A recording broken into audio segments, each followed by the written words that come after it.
What's going on, Nerd Army guys? Welcome to the newest episode of Nerdsmerized. Today, guys, we are going to continue our adventure and our episodic journey into the world of Game of Thrones. Today, guys, we're going to continue with season number 2, episode number 4, titled Garden of Bones. So let's get right into it, guys. We start this episode off, we see a couple of Tywin Lannister's guards on duty, just kind of fucking around on guard duty, and then they get taken out by Robb's wolf. And everyone shouts, King of the North! Now, Robb, after the battle, is actually walking through the battlefield, and he sees a young man sitting on the side being talked to by a nurse, and he's told he's gonna lose his damn leg. And this guy is freaking the fuck out because he's about to get his leg cut off. Otherwise, he's gonna die. Robb holds the young man down, and he actually holds him down for the woman that intrigued Robb from the battlefield. And she's very pretty, and Robb's taking a notice. But he holds this guy down so she can saw his damn leg off. Then Robb tries to kind of hit on this girl and she just shuts his ass down real quick.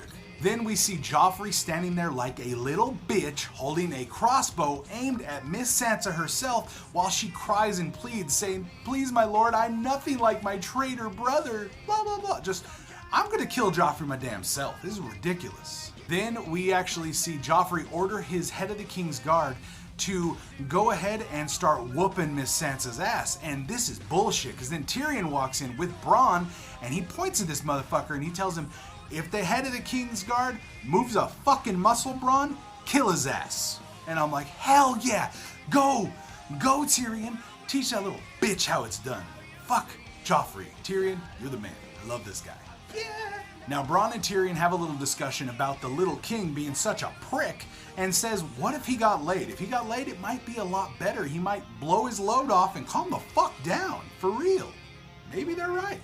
Now, the Hound waits for Joffrey at his quarters, and he actually tells him, hey, you've got your name day present. He's, oh, my name day was before. No, you got a present in there, bro. Go handle it. Now, the present is 2 whores, and one of them's Roz, and Joffrey is kind of into it at first, and then he's kind of like embarrassed. He's probably got a little wiener, so I mean, that's probably the problem. Then he tells Roz to whoop the other girl's ass with a belt. And it's kind of kinky, kind of hot. Roz's like, okay. And he's like, no, harder, hit her. Boom! Starts whooping her ass hard. He's like, no, use this. And then Joffrey responds by, you will take her ass to my uncle after you beat her senseless. And he will see what this fucking present was all about. And this is the moment when I knew myself that Joffrey definitely has a tiny little fucking penis. Like, what the hell is your goddamn problem? These girls were gonna S your D, bro. And now you got a little dinky, and that's what's, I think that's the issue. Then we see Lord Baelish, his little bitch-ass Littlefinger, come out and try to talk to King Renly. Now, Renly tells him right off the bat, motherfucker, I don't like you. You're a bitch-ass trick. Like, you a dirty mofo. I don't like you. And then Baelish kind of shows his huevos in front of the new would-be king, and he actually points out that he kind of hints to the fact that I know you're fucking your wife's brother, bro. Oh yeah? Hi, King Renly. Then we see Dany actually talking to one of her men, and he informs her there's a place called the Garden of Bones, and it's a long ride, and they may not even let us in the gate. Then we get the long, slow stare. Dun dun dun! Then we see Arya and the rest of them led to this little pen where all these people are sitting there terrified looking, like freaked the fuck out. And basically they find out that these people come and they kill a person every day, they torture them for information. Even if they don't have any damn information, they work their way through just torturing everybody to death. And this lady informs them that that's my daughter. My husband died 3 days before that. This is just crazy shit. And Arya's like shitting her damn pants. Now, Catelyn almost kills Lord Baelish, almost cuts his fucking head off because he comes into her quarters and offers her a deal. Like, you should trade your girls for the Kingslayer. And she's like, I'm not gonna give up the Kingslayer. That's not mine to trade. He's a piece of shit, but he's not mine to trade. And I want my daughters. But then the good thing that he actually does, Baelish kind of brings a token of like gratitude or like appreciation almost. He brings Ned Stark's body and his remains, so that way he can be buried with his family at Winterfell. So that's pretty badass. I'm stoked on that. Ned, rest in peace, brother. All right, guys, and then the Hound shows up in the little pen where everyone's standing, and chooses someone to go get tortured. Now, what they do to this guy is they strap a damn bucket on him with a fucking rat in it and heat the bucket up. Guys, it's too fat, too furious in this motherfucker right now. Well, then we see Catelyn accompany Renly to go meet with his brother Stannis, and they kind of try to argue back and forth like little fucking kids, like we expected. They both want to be king. They both think the other one's a fucking idiot, even though Stannis is very, very much outnumbered. Renly can poop on his ass in like a heartbeat. But we actually see them kind of in the conversation with like, I'm gonna fucking kill you, basically. And he's like, well, shit happens. Peace out. And it was a fucking funny conversation. And they both got huge cojones. I can't wait to see what happens. Dany and her people arrive at the gates of Qarth. Qarth is supposed to be one of the most glorious cities anywhere. So they arrive at the gates of Qarth. The 13, who are basically the 13th most powerful merchants in the city, and they kind of govern the city, the 13, they actually come out and they're about to be turned the fuck away. These guys are douchey motherfuckers. I'm serious. Like, I want to slap every one of them. Then one of the big badass guys, the guy that actually says he started as a slave, as this guy with nothing, and he grew to one of the most powerful men in Qarth and one of the richest men in Qarth. He vouches for Dany, all of her people, and her dragons, allowing them to be his guests in the city. So kind of pisses off the other 13, but this guy's like, you know what, fuck you guys. This is what's happening. Then Tyrion meets with his little cousin, yes, the young one that is smashing on Miss Cersei in the Kingslayer's absence. So he meets with him and he kind of like tricks him into working for him, because he tells him, you know what, if you work for me, I won't tell everyone else you're fucking the queen. And he's just like,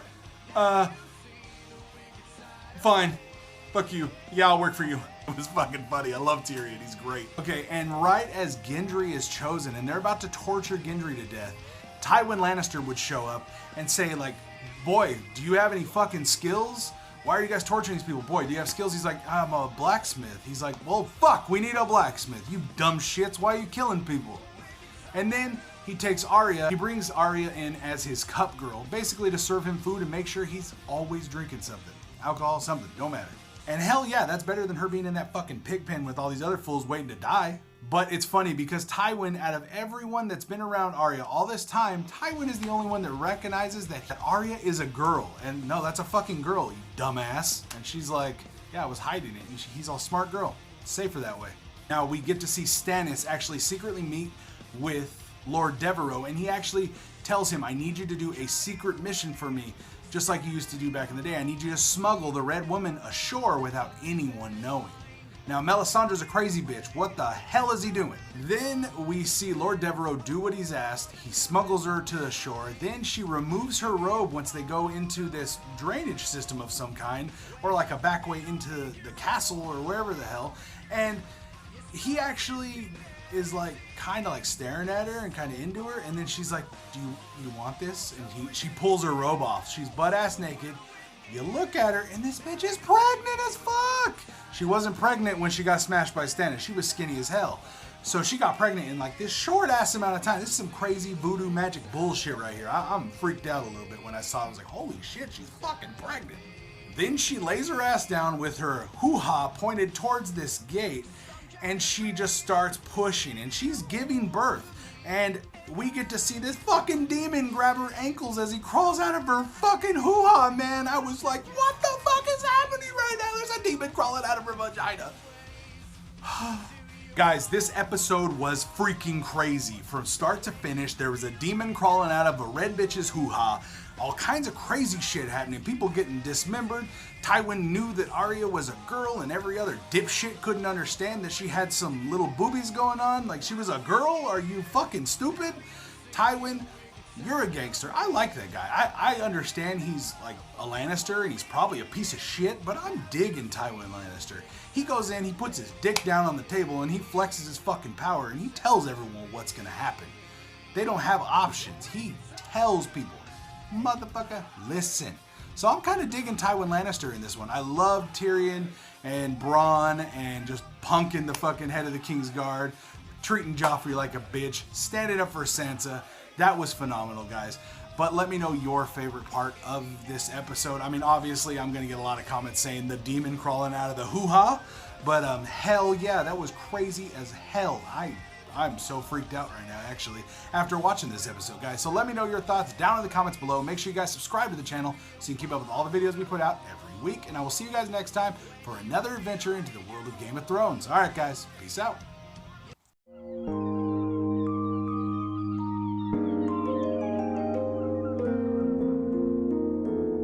Yo.